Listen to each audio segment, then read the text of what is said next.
Hi hello viewers. இந்தியாவில் tea coffee விரும்பி சாப்பிட்றவங்க ரொம்பவே அதிகம். காலையில் எழுந்ததுமே உடனே டேயை டீ இல்லைன்னா காஃபி மாதிரி பானங்களில் தான் ஸ்டார்ட் பண்ணுறாங்க. பல பேருக்கு டீ காஃபி மேலே போதை அப்படின்னு தான் சொல்லணும். அந்த அளவுக்கு அது மேலே அவ்வளோ ஆசை. மன அழுத்தம் மாதிரி ப்ராப்ளம்ஸ் இருக்கவங்க கூட அந்த டைமில் டீ இல்லைன்னா காஃபியை தான் அதிகமாக விரும்புகிறாங்க. சில பேருக்கு டீ காஃபி குடிக்கலைன்னா தலைவலி, தலை சுற்றல் மாதிரி ப்ராப்ளம்ஸும் வருதுன்னு சொல்கிறாங்க. அதனால இந்த ட்ரிங்க்ஸ் லைஃப்ல ஒரு பார்ட்டாவே மாறிடுச்சு. அது சரி, நீங்க ஒரு நாளைக்கு எத்தனை டீ இல்லைன்னா காஃபி குடிப்பீங்கன்னு கமெண்ட்ல மறக்காம சொல்லுங்க. இதனால நம்ம உடல்ல பல விளைவுகள் ஏற்படும். ஏன்னா டீ காஃபில அமிலத்தன்மை அதிகமா இருக்கும். அது உடல்ல பல மாதிரி ப்ராப்ளம்ஸை ஏற்படுத்துது.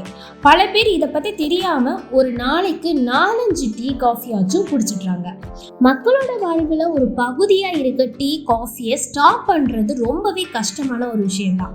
ஆனா இதனால ஏற்படுற பாதிப்பை குறைக்க முடியும். அதுக்கு என்ன செய்யணும்னு தான் இன்னைக்கான வீடியோல நாம ஃபுல்லா பார்த்து தெரிஞ்சுக்க போறோம். வீடியோ ஸ்கிப் பண்ணாம ஃபுல்லா பாருங்க, ரொம்பவே யூஸ்ஃபுல்லா இருக்கும்.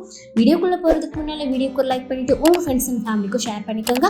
அண்ட் நம்ம சேனலை மறக்காம சப்ஸ்கிரைபும் பண்ணிக்கோங்க. அப்பதான் சேனல்ல அப்லோட் பண்ணக்கூடிய ஹெல்த் அண்ட் பியூட்டி டிப்ஸ் பத்தி உங்களுக்கு ரெகுலரா தெரிய வரும். டீ காஃபி அடிக்டர்ஸ் என்ன செய்யணும் அப்படின்னு கேட்டீங்கன்னா, டீ அண்ட் காஃபியில டானின் அப்படின்ற கலவை இருக்கு. இதுதான் டீ காஃபியில கசப்பான சுவையை கொடுக்குது.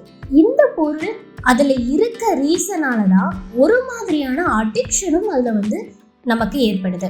ஆனா இது குடல் திசுக்களை சேதப்படுத்த, வயிறு சம்பந்தமான பல ப்ராப்ளம்ஸை ஏற்படுத்தலாம். அது மட்டும் இல்லாம குமட்டல், வாந்தி, வயிற்று வலி மாதிரி ப்ராப்ளம்ஸ்க்கும் சான்சஸ் இருக்கு. ஸோ டீ காஃபி விரும்புறவங்க அதை குடிக்கிறதுக்கு முன்னால 15 மினிட்ஸுக்கு முன்னாலேயே தண்ணியை குடிக்கணும். ஏன்னா டீ காஃபி குடிக்கிறதுக்கு முன்னால தண்ணி குடிக்கிறது உடலோட pH சமநிலையை பராமரிக்க உதவுது. ஸோ டீ காஃபி குடிக்கிறதால ஏற்படுற பக்க விளைவுகளும் குறைக்க முடியும். அது மட்டும் இல்லாம இப்படி தண்ணியை குடிக்கிறதுனால அது தேநீர்ல இருக்க அமிலத்தை நீர்த்து போகவும் செய்யும். முடிஞ்ச அளவோடு டீ காஃபியை குடிக்க ட்ரை பண்ணுங்க. அதுவும் தண்ணியை குடிச்சிட்டு 15 மினிட்ஸ்க்கு அப்புறம் டீ காஃபியை குடிச்சா பாதிப்புகளை குறைக்க முடியும்னு டாக்டர்ஸும் எச்சரிக்கிறாங்க. இந்த மாதிரி இன்ஃபர்மேட்டிவான விஷயங்களை பத்தி தெரிஞ்சுக்கணும்னா வாய்ஸ் ஆஃப் அபர்ணாவை மறக்காம சப்ஸ்கிரைபும் பண்ணிக்கோங்க.